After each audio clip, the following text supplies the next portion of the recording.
औज़ुबिल्लाहिमिनश्शैतानिर्रजीम बिस्मिल्लाहिर्रहमानिर्रहीम रब्बि इश्रह ली सदरी वयस्सिर ली अमरी वाहलुल उक़दतम मिन लिसानी यफ़क़हू क़ौली। अस्सलामु अलैकुम वरहमतुल्लाह। मैं सलमान रशीद आपके साथ हूँ और आज मैं आपके साथ स्प्रिंकलर सिस्टम पार्ट 2 के बारे में बात करूँगा। स्प्रिंकलर सिस्टम पार्ट 2 के बारे में जैसे मैंने पहले बताया था, जो पहली चीज़ हम स्टार्ट करेंगे वो इसका रिलीज़ मैकेनिज़्म होगा कि नॉर्मल कंडीशन में जो डिस्चार्ज वाटर होता है जो कि ऑटोमेटिक स्प्रिंकलर सिस्टम से निकलना होता है वो रिस्ट्रेन किया होता है किसी कैप या वाल्व की वजह से, और हाईली टाइट होता है against the orifice by system of levers और लिंक्स या फिर अदर रिलीविंग डिवाइसेस है जिन्होंने उसको प्रेस डाउन किया होता है कैप को, और एंकर्ड जो होता है firmly by struts on the sprinkler. अब दो तरह की इसकी ऑपरेशन होती हैं, एक तो होता है फ्यूजिबल स्प्रिंकलर और एक होता है बल्ब स्प्रिंकलर। अगर मैं फ्यूजिबल स्प्रिंकलर की बात करता हूं तो वो कुछ इस तरह से होता है। जो एक common fusible style automatic sprinkler होता है ये ऑपरेट होता है जब ये जो मेटल अलॉय है इसका एक प्री डिटरमाइंड मेल्टिंग पॉइंट है फ्यूजेस का, और जो फ्यूजिबल लिंक है ये इसने होल्ड किया हुआ है इन दोनों लिवर्स को। अगर आप देखेंगे तो इन दोनों लिंक्स को इसने होल्ड किया हुआ है अनटिल के वो हीट जनरेट हो जो कि आग से निकलती है और वो उसको मेल्ट कर देगी, और जैसे ही वो इसको मेल्ट करेगी आफ्टर विच द वाटर और air pressure in the pipe pushes the liver. अब वो जो एयर प्रेशर है वो या पाइप वाटर का जो प्रेशर है उसको पुश करेगा बाहर की तरफ, और उसके बाद जैसे ही यहाँ से निकल जाएगा तो क्या होगा, पानी का प्रेशर आएगा और सीधा से स्ट्राइक करेगा इसके ऊपर। जैसे ही वो इस डिफ्लेक्टर के साथ स्ट्राइक करेगा प्रेशर के साथ, राइट और लेफ्ट फ्रंट और बैक चारों तरफ तेज़ी से पानी का जो है स्प्रे वो होना शुरू हो जाएगा। जैसे कि water then flows from the orifice and strike the deflector, इसको हम डिफ्लेक्टर कहते हैं। और जो डिफ्लेक्टर है ये कन्वर्ट करता है जो स्टैंडर्ड 1.5 इंच है 13 mm stream into water spray for more efficient extinguishment. तो इससे अच्छी सी एक एक्सटिंग्विशमेंट आ जाती है। तो ये इस तरह के जितने भी आपको स्प्रिंकलर हेड नजर आएंगे इसको हम फ्यूजिबल स्प्रिंकलर कहते हैं। अब जो दूसरा है इसको हम कहते हैं बल्ब स्प्रिंकलर। बल्ब स्प्रिंकलर कुछ इस तरह का होता है। अब इसमें इंपॉर्टेंट चीज़ क्या है कि इसके अंदर एक छोटा सा बबल दिया जाता है पानी का, एक छोटा सा पानी का बबल दिया जाता है। अब इसके अंदर क्या होता है कि जो ये जो एलिमेंट है इसके अंदर जो फ्रेंजिबल बल्ब है, ये स्मॉल बल्ब जो है यूजुअली इसके अंदर ग्लास के अंदर जो है लिक्विड होता है जो कि हीट सेंसिटिव होता है, जो अल्कोहल या ग्लाइकोल लिक्विड होता है, और ये पूरे बल्ब को हम कम्प्लीटली फिल नहीं करते हैं। अगर इसको मैं आपको दिखा पाऊँ तो इसके अंदर भी एक छोटा सा एयर बबल है। इस एयर बबल को दानिस्ता छोड़ा जाता है कि जैसे ही कहना चाहिए उस एरिया के अंदर आग लगती है और हीट उसके अंदर होती है तो हीट जो है वो एक्सपेंड करती है लिक्विड को, और बबल जो है कंप्रेस होता है और फाइनली लिक्विड के अंदर एब्जॉर्ब हो जाता है। और जैसे ही बबल डिसअपेयर होता है तो प्रेशर जो होता है इसके अंदर वो बहुत तेज़ी से बढ़ जाता है और बल्ब जो है इसका वो शटर हो जाता है, बल्ब इसका फट जाता है। और जैसे ही इसका बल्ब फट जाता है तो पानी का जो है प्रेशर वो तेज़ी से इसका जो वाल्व कैप है उसको बाहर की तरफ फेंकता है, और प्रेशर के साथ पानी आके इसके साथ टकराता है और फिर दोनों तरफ जो है पानी का स्प्रे शुरू हो जाता है।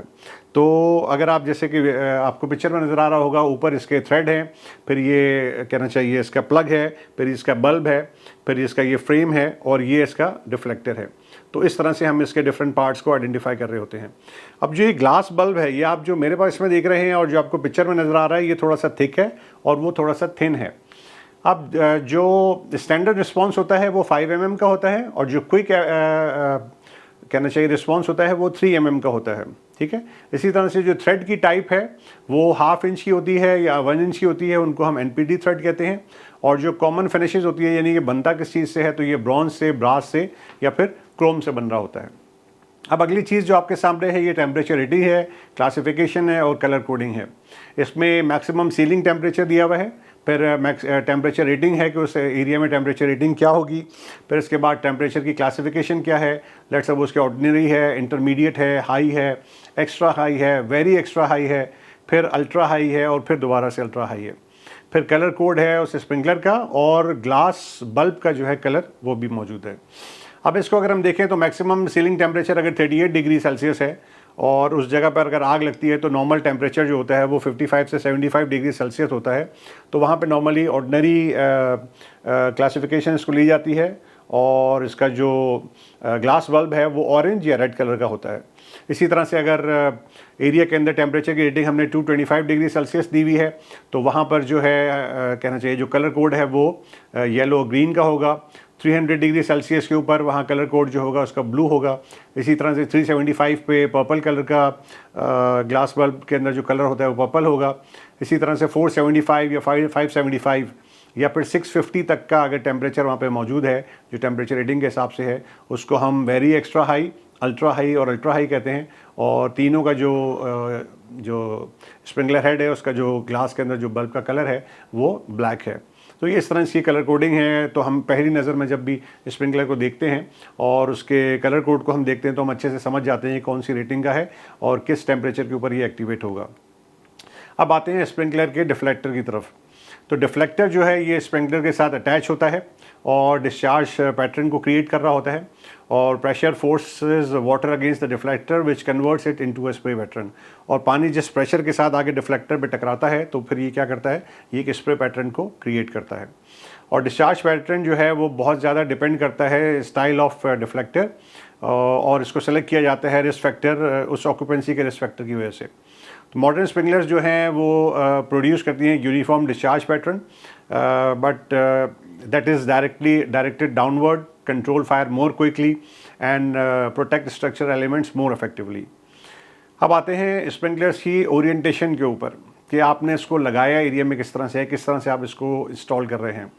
अब ये बड़ा इम्पॉर्टेंट है जब हम रिफ्लेक्टर की भी बात कर रहे होते हैं और इसकी कॉमन ओरिएंटेशन टाइप्स हैं वो या तो पेंडेंट होगी या अपराइट होगी या साइड वॉल होगी या रिसेस्ड होगी, कंसील्ड होगी या फिर ओपन होगी। तो इनको एक एक करके देखते हैं कि इनका क्या मतलब है। तो पहला जो आपके सामने नज़र आ रहा है ये पेंडेंट स्प्रिंकलर कहलाता है, यानी अपसाइड डाउन होता है। इसका जो रिफ्लेक्टर होता है ये नीचे की तरफ होता है और ये जो है डिज़ाइन किया जाता है इस तरह से कि वाटर स्ट्रीम जो है वो डायरेक्टली डिफ्लेक्टर पे लगे और उसके बाद तमाम एरिया में पानी को शावर करे। और ये बहुत कॉमन है लेकिन जो स्टैंडर्ड पेंडेंट स्प्रिंकलर हैं इनको हम ड्राई पाइप सिस्टम के लिए यूज़ नहीं कर सकते क्योंकि इसमें चांस होता है कि जो बहुत ज़्यादा ठंड जिन एरियो में है, जैसे मैंने पहले कहा था कि पानी वहाँ पे फ्रीज़ हो जाएगा और वो स्प्रिंकलर का जो कहना चाहिए फ़्लो है, वाटर का फ़्लो है, उसको ब्लॉक कर देगा। तो ये पेंडेंट स्प्रिंकलर इस तरह से काम करते हैं। फिर ये अब आपके सामने जो है ये अपराइट स्प्रिंकलर है और ये इसका भी स्प्रे पैटर्न जो है सिमिलर है जिस तरह के पेंडेंट का होता है। और डिफरेंस ये है कि अपराइट स्प्रिंकलर जो है ये टॉप पे जो भी ब्रांच लाइन होती है उसके टॉप के ऊपर इसको लगाया जाता है और इस तरह से लगाया जाता है कि जब प्रेशर से पानी निकलता है तो ये ऊपर रिफ्लेक्टर पे जाके टकराता है और उसके बाद दोनों तरफ पानी का स्प्रे शुरू हो जाता है। अपराइट स्प्रिंकलर जो है उनको यूज़ किया जा सकता है ड्राई पाइप सिस्टम में बिकॉज इसके अंदर पानी ट्रैप नहीं होता है, तो इसका एक एक्स्ट्रा बेनिफिट भी है। अब जो आपको नज़र आ रहा है ये साइड वॉल स्प्रिंकलर हैं। ये बहुत कम एरिया में इंस्टॉलेशन में नज़र आते हैं लेकिन ये साइड वॉल के लिए होते हैं और टिपिकली जो है इंस्टॉल होते हैं along a wall and a discharge water away from the wall into the room और स्पेस। किसी भी रूम में इस तरह की स्पेस पे वहाँ पे लगाए जाते हैं। और साइड वॉल स्प्रिंकलर जो हैं वो साइड में, बॉटम में या top of a branch line के ऊपर लगते हैं। जिस तरह की भी उसकी लिस्टिंग होती है उसके हिसाब से इसको लगाया जाता है। और डिस्चार्ज पैटर्न जो है इसको अगर हम रिजेबल करें तो 1/4 ऑफ ए स्पेयर के तौर पे ये सामने नज़र आ रहा होता है और small portion of the discharge है जो है वो जा रहा होता है डिटेक्टर के पीछे की तरफ। रिसेस स्प्रिंकलर जो होते हैं ये इनकी जो ज़्यादातर बॉडी का पार्ट होता है सब का सब दीवार के अंदर होता है या जिस जगह पे भी आपने लगाया होता है उसकी बॉडी के अंदर होता है। और कुछ ऐसे होते हैं जो पार्शली वॉल या सीलिंग के अंदर मौजूद होते हैं, तो कुछ एरिया इसका बाहर रहता है, बाकी तमाम इसका जो बॉडी एरिया है वो सब का सब अंदर होता है। और ordinary sprinkler design and listed to be installed as recessed sprinkler can be installed recessed, और ये वो तरीक़ाकार है जिसके थ्रू हम इसको लगा रहे होते हैं। Concealed sprinkler, richest sprinkler with cover plate, ये भी रिसेस्ड स्प्रिंकलर की तरह है लेकिन इसके ऊपर एक कवर प्लेट होती है। अब जो पिक्चर में आप देख रहे हैं साइड में जो कवर प्लेट है तो पहले स्प्रिंकलर हेड लगता है, इसके बाद ऊपर टॉप पे कवर प्लेट लग जाती है। तो अगर आप इसको ऊपर दीवार की तरफ देखेंगे तो आपको सिर्फ कवर प्लेट नज़र आ रही होगी। इसमें होता क्या है कि the cover plate is typically soldered to the frame that screws और pushes into the sprinkler assembly. अब ये शोल्डर होती है और स्प्रिंकलर असेंबली जो है उसको ऊपर की तरफ प्रेस करके रखती है, और जो शोल्डर है जैसे ही मेल्ट होता है तो उसके साथ ही क्या होता है कि ये एक्टिवेट हो जाता है और ये कैप पे नीचे जाके गिर जाता है, स्प्रिंकलर नीचे की तरफ निकल आता है, वो एक्टिवेट हो जाता है और इसी तरह से ये पानी का जो शावरिंग है उसको स्टार्ट कर देता है। अब जो आपके सामने नज़र आ रहा है ये ओपन स्प्रिंकलर है। जैसे आपको याद होगा मैंने आपसे डेल्यूज सिस्टम की बात की थी, तो डेल्यूज सिस्टम आप ड्राई सिस्टम ले लें, आप वेट सिस्टम ले लें, आप रिएक्शन सिस्टम ले लें, उन तीनों के अंदर क्लोज डेल्यूज स्प्रिंकलर हेड लगा होता है, लेकिन जो डेल्यूज के अंदर ये ओपन स्प्रिंकलर लगा होता है। इसके अंदर किसी किस्म का आपको कोई ग्लास नज़र नहीं आएगा, कोई और चीज़ नज़र नहीं आएगी, क्योंकि इसकी जो पाइपिंग होती है आफ्टर दी कहना चाहिए जो स्प्रिंकलर का मेन वाल्व है उसके बाद पानी का प्रेशर नहीं होता, कोई पानी नहीं होता है डायफ्राम से ऊपर, कोई पानी नहीं होता, पानी जितना भी है वो डायफ्राम के नीचे होता है और ऊपर वाला एरिया सारा खाली रहता है। और जैसे ही डेल्यूज एक्टिवेट होता है तब ये पूरा पाइप पानी से भरता है और फिर ओपन स्प्रिंकलर के थ्रू वहाँ से शावरिंग शुरू हो जाती है, तो इसलिए इसको हम ओपन स्प्रिंकलर कहते हैं। अब स्प्रे पैटर्न है कि जब ये डिस्चार्ज होगा पानी, when sprinkler is activated, a plug is release, जैसे हमने पहले बात की थी, जब वो जैसे एक्टिवेट होता है स्प्रिंकलर हेड तो प्लग उसके अंदर से रिलीज हो जाता है और पानी जो है तेज़ी से रिलीज होता है, डिफ्लेक्टर से टकराता है और एरिया में शावरिंग शुरू कर देता है। और इसके दो पैटर्न हैं। पहला हम कहते हैं standard spray sprinkler. Standard spray sprinkler जो है इसको इंस्टॉल किया जाता है accordance with specific coverage area limitation and is availability in pendant, upright and side wall configuration. और जो स्टैंडर्ड स्प्रे है इसके लिए हम इसको जो लगाते हैं वो हम पेंडेंट शेप में भी लगाते हैं, अपराइट में भी है और साइड वॉल कॉन्फ़िगरेशन में भी है। और दूसरा जो एक्सटेंडेड कवरेज स्प्रिंकलर होते हैं, as the title suggest these sprinkler have a larger और extended coverage area when they discharge. और इनका एक लार्जर और एक्सटेंडेड कवरेज एरिया होता है जहाँ पर इसको लगाया जाता है ताकि फिट फॉर द पर्पस वो काम कर रहा हो। आप सामने आपको जो नज़र आ रहा है ये ओल्ड टाइप के स्प्रिंकलर्स हैं। इसमें कलर कोडिंग के थ्रू आपको बताया गया, अगर आप देखें तो स्टैंडर्ड जो है वो ग्रे कलर में आपको दे रहा है कि स्टैंडर्ड स्प्रे इस तरह का होता है। ओल्ड स्टाइल जो है वो दिखाया हुआ कि ग्रीन कलर में होता है, उसमें पानी का जो डिस्चार्ज है वो नीचे की तरफ भी आ रहा होता है एक एम्ब्रेला की शेप में और ऊपर की तरफ भी जा रहा होता है एक एम्ब्रेला की शेप में। और जो एक्सटेंडेड कवरेज है वो आपको नज़र आ रही होगी कि वो बहुत बड़ा एक स्प्रे है जो पूरे एरिया में आ रहा है। तो ये एक तरीक़ाकार है जिसके थ्रू पूरे एरिया में वाटर का स्प्रे हो रहा होता है, स्टैंडर्ड के तौर पे भी, ओल्ड स्टाइल के तौर पे भी और एक्सटेंडेड कवरेज के तौर पे भी। अब इसको अगर हम रिकैप करने की कोशिश करें तो हमने आज समझने की कोशिश की कि स्प्रिंकलर रिलीज मैकेनिज्म क्या होता है, फ्यूजिबल स्प्रिंकलर क्या होते हैं, बल्ब स्प्रिंकलर क्या होते हैं, किस तरह से वो एक्टिवेट होते हैं, फिर temperature rating, classification and colour coding क्या होती है, स्प्रिंकलर के डिफ्लेक्टर कैसे काम कर रहे होते हैं, स्प्रिंकलर की ओरिएंटेशन कितनी टाइप की होती है, जैसे कि पेंडेंट है, अपराइट है, साइड वाल्व है, रिसेस है, कंसील्ड है और ओपन है। और फिर हमने स्प्रे पैटर्न के बारे में बात की है। तो होप कि कोई चीज़ मैं आपको इसमें समझा पाया होऊंगा, तो इसको अच्छी तरह से समझिएगा और अपने दोस्तों तक पहुंचाइएगा। अपना बहुत सारा ख्याल रखिएगा। एक सरप्राइज़ आप लोगों के लिए है कि अगली जो व्लॉग है मेरी वो है लेडर 49 के बारे में।